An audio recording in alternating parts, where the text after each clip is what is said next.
I talk a lot on this show about murders, missing people, that type of thing. But part of the title of this podcast is mystery. So today I'm going to talk about some of the greatest mysteries over the years.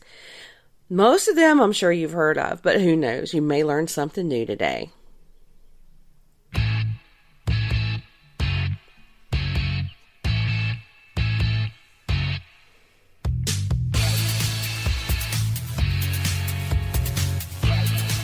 It's Monday, and that means it's time for a new episode of Mystery, Murder, and Magic.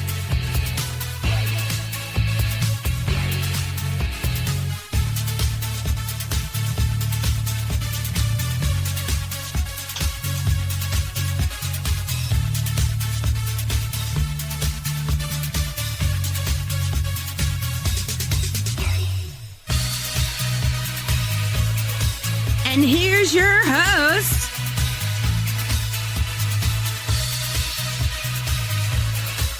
Andrea Lee, and sometimes Alex.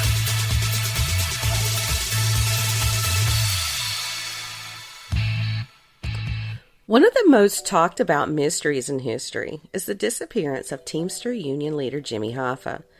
Hoffa disappeared in Oakland County, Michigan on July 30th, 1975, and 7 years after his disappearance, he was declared dead. But to this day, his body has never been located, and no person of interest has ever really been identified. Many theories about where he was buried and who did it have circulated over the years since he was missing. And one of the more popular theories is that he was buried underneath the Giant Stadium in New Jersey. But like the others, that theory was debunked. And in October of just this last year, agents searched a former landfill after a landfill worker who was on his deathbed confessed that he and his father had been tasked with burying the body of Hoffa in a steel barrel in that landfill in 1975. Now, that barrel wasn't found, though. And like I said, no one has been identified as being responsible for Hoffa's disappearance. Another deathbed confession in 2006 by Richard the Iceman Kuklinski claimed that he had dumped Hoffa's body in a scrapyard, but police officers, they were skeptical of that confession. 18 years before Hoffa disappeared, he had been arrested and sentenced to 13 years on charges of robbery. And he denied those charges, but that arrest brought on more investigations. In 1963, Hoffa was indicted on jury tampering charges in Tennessee. And while he was out on bail, he was tried in Chicago for conspiracy, mail, and wire fraud, and he was sentenced to 5 years for those charges. And on top of that, he was sentenced to 13 years for other charges, including fraud and robbery. As I mentioned, he was a Teamster Union leader, and when he was sentenced to prison, a man named Frank Fitzsimmons stepped into his role, with Hoffa still calling the shots through him while he was in prison. But in 1967, though, Fitzsimmons pulled away from Hoffa's influence and kind of did his own thing. Less than 5 years into that 13-year sentence, then President Richard Nixon commuted Hoffa's sentence to time served. And that was just before the Christmas of 1971. Hoffa planned on regaining his role in the Union, but members of the Mafia, they were opposed to that. Some of these Mafia members had once been friends with Hoffa, but over the years a feud had developed between them. On the day that Hoffa disappeared, he was supposed to have a meeting with two of those Mafia members, and their names were Anthony Giacalone and Anthony Provenzano. Sorry, y'all. You know how I am with difficult names. But anyway, the meeting was supposed to take place at 2 p.m. at the Micah's Red Fox restaurant in a Detroit suburb. Hoffa left his house around 1:15, and before going to the restaurant, he stopped by the office of a friend named Louis Lintow. It was that friend who had set up the meeting between Hoffa and the two other guys.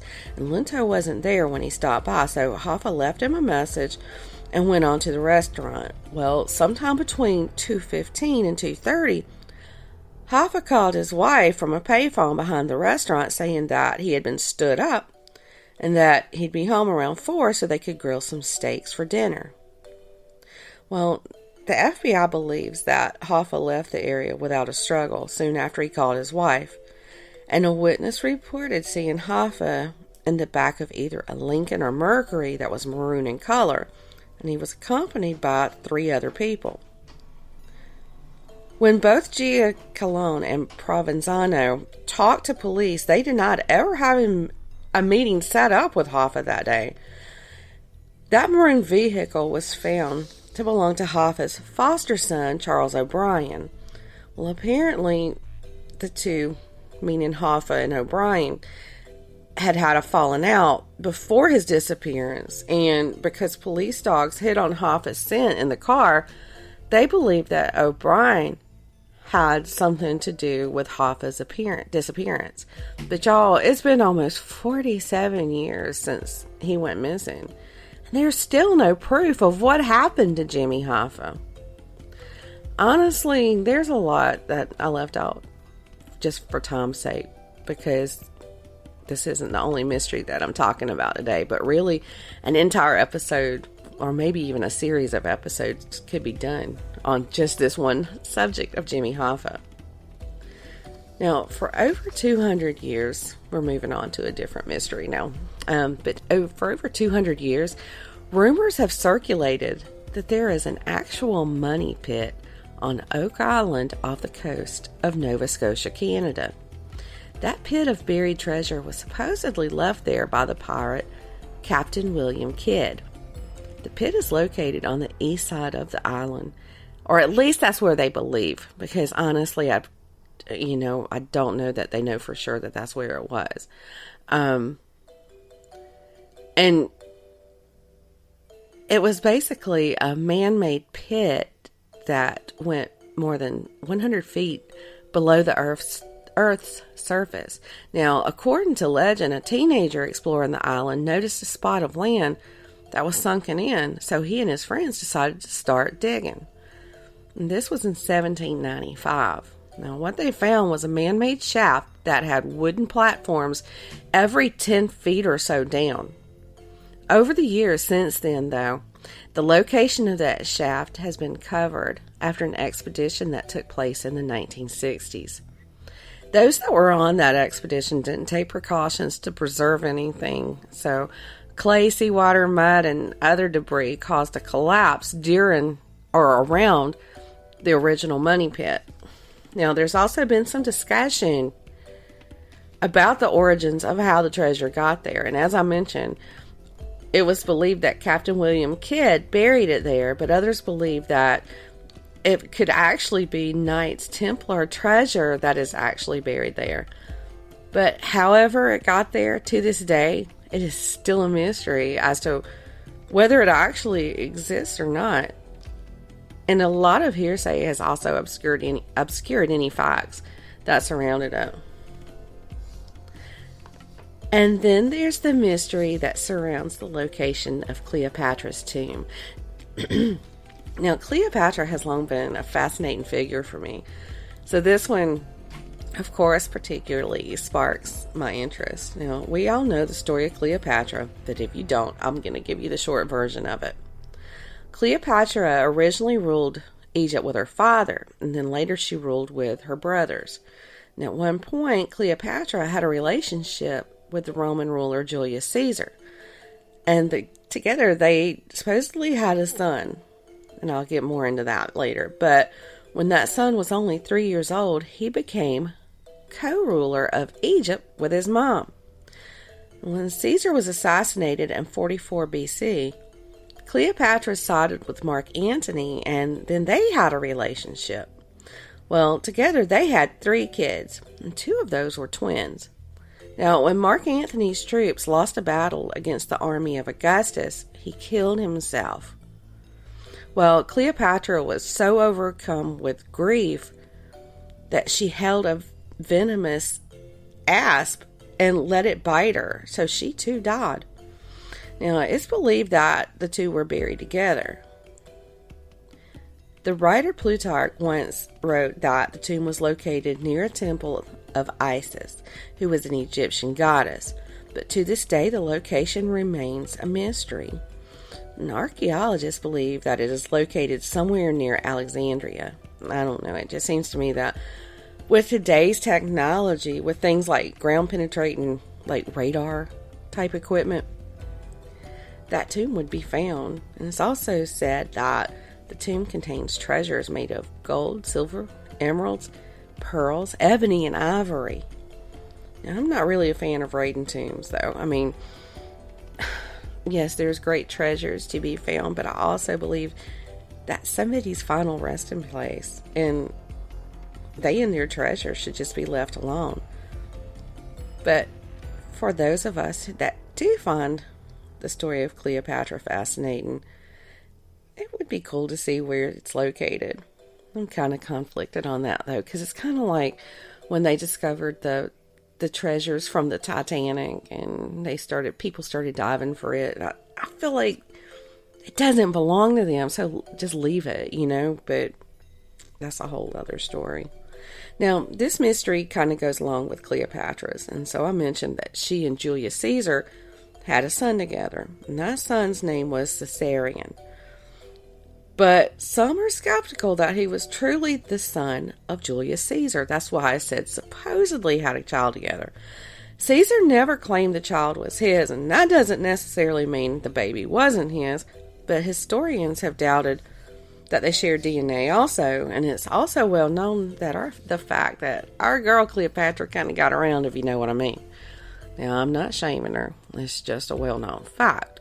And if he was the son of Julius Caesar, he was the only kid that Caesar ever had. But I doubt we'll ever know the answer to this either. And if you're wondering what happened to Caesarion, he was killed by soldiers when he was entering back into Egypt to ensure that Octavian, who was also known as Augustus Caesar, and he was the first Roman emperor, would have no rival as either the ruler of Egypt or the heir of Julius Caesar. So that makes me believe that at least one person believed that Caesarion was the son of Julius Caesar. Now, this mystery is more recent in history. In December of 2016, a CIA officer walked into the American Embassy's health office in Havana. He was complaining of nausea, headache, and dizziness. And over the following days, 2 more of the officers complained with the same symptoms. And by 2018, there were a total of 26 Americans and 13 Canadians experiencing the same symptoms, along with hearing loss, vertigo, nosebleeds, and problems focusing, like they couldn't concentrate. Every single one of those people say that the symptoms started after hearing this strange noise in their homes or hotel rooms. They described the sound as high-pitched, and one even said that it was being beamed into their room. But others said the sound was more like marbles rolling across the floor. Well, medical experts were baffled over the claims, and one doctor at the University of Pennsylvania diagnosed the symptoms of a concussion, but there was no signs that the patients had ever suffered a concussion. So what was causing this? Now, one theory says that a pair of hidden spy devices that had been placed too closely to each other may have caused it. It's kind of like how when microphones squeal when someone stands too close to them. They think it was something like that. But the FBI doesn't agree with that theory because some of those victims were able to record the sound, but it only added to the confusion. And then there are some experts say that the sounds on the recording sounded like those that crickets make when they're trying to attract a mate. Now, other experts have blamed it on stress because Cuba is a high threat posed for these officers that are there. And while that might be true, it doesn't explain the fact that the same thing happened in China in 2018. And in that case, 15 Americans were evacuated from the area. The mystery of the cause remains just that, a mystery. But in the end, the U.S. removed 60% of their diplomats in Cuba and expelled 15 Cuban diplomats from Washington, D.C. So they must have thought there was something to that. But I hadn't heard about that, and that's even recent stuff. But anyway, now we're going back in time again. In November of 1971, a man dressed in a dark-colored suit with a black tie that had a mother-of-pearl tie clip, and he boarded a plane in Portland, Oregon. The flight was headed to Seattle, so it was only a 30-minute flight. When he took his seat, he lit a cigarette, so remember, it was the 70s, you could do that back then, and ordered a bourbon and soda, which he paid for with cash. Now, soon after takeoff, he handed the flight attendant a note, and she assumed it was just another phone number, so she disregarded it. But the man told her that she really needed to look at that note because he had a bomb. Now, no one knows exactly what that note said, but his demands were $200,000 in cash, 4 parachutes, and a fuel truck standing by when they landed in Seattle to refuel the plane. When that plane landed, the cash and parachutes were delivered to the man in a knapsack, and the man allowed all the passengers and 2 of the flight attendants to exit the plane. The man had used the name Dan Cooper, and over the time that the plane was refueling, Cooper told the flight crew the course he wished for them to take. He wanted them to fly in a southeasterly direction towards Mexico, only stopping to refuel once in Nevada. But when the plane landed again in Reno, Cooper was nowhere to be seen. And he was never seen or heard from again. Now, none of the parachutes were found, and none of the money had been used. So what could have happened to him? Well, fast forward to 1980, when a little boy who was vacationing with his family in Oregon, and while he's playing, he finds several packets that contained that ransom money. They identified it through serial numbers. Well, this led to a massive search for either Cooper or his remains, but nothing further was found. Then in 2017, a parachute strap was found that is believed to be from one of the ones given to Cooper.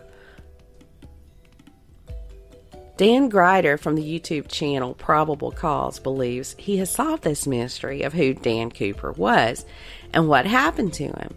In his documentary, Grider claims that Cooper was actually Richard Floyd McCoy Jr., who also tried to pull a similar hijacking in Utah but wasn't successful. The FBI had McCoy as a suspect for a while, but eventually cleared him because they had made errors in their investigation, according to Grider. But like the other mysteries that I've talked about, we'll never truly know. Our world holds so many mysteries, y'all, and there's a lot more to talk about. And some of those I'm reserving for their own episode, so be sure to listen out for those. Well, that's all I have for today's episode. Come back tomorrow for the Midweek Mini. And y'all have a great day and an awesome week.